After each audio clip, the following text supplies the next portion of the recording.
Rise and shine, Blueberry Nation.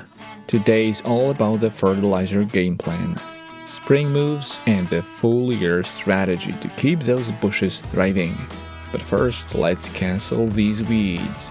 Most of them come out easy because I mulch like a legend. Except this one. This one came from the underworld. Today's fertilizer, a spicy 12-11-18 mix with magnesium, sulfur, and even bonus boron and zinc. It's basically a multivitamin smoothie for my bushes. Bigger bushes get around 57 grams, one generous handful. Smaller ones, around 28 grams. Newbies, nada. They're still riding that fresh soil high.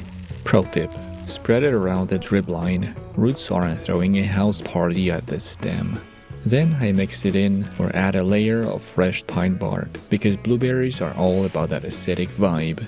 Also, it's a whole mood. Looks aesthetic, blocks weeds, locks in moisture, and yeah, it smells like a forest flex. Cloud check. Looks like nature's got the watering covered today. Thanks, Sky. But just in case you're in a dry zone or filming content for the people, you can water it in. Here's the squad.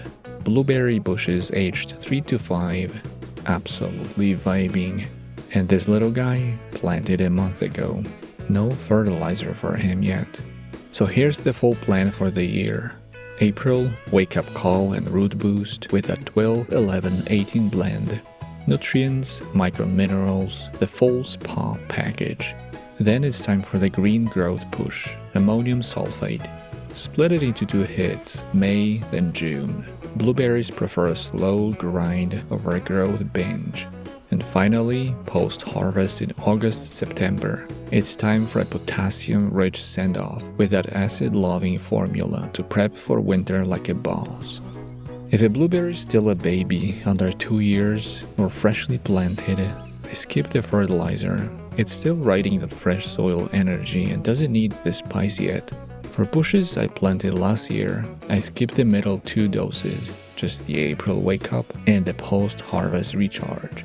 And for smaller bushes, I only give the second ammonium sulfate dose. No need to overhype the growth. Fertilizers like espresso, perfect in moderation. Chaos if you overdo it. One more thing, soil pH. Yeah, turns out blueberries are kinda picky eaters. If the pH isn't right, they basically ignore the fertilizer like it's expired oat milk. I keep mine around 4 to 5. Soil likes to sneak back up over time, so I use fertilizer with sulfur to keep it acidic. They love that. Wanna see how this little legend was planted? Check out that video next. Like, sub, mulch your plants. See ya.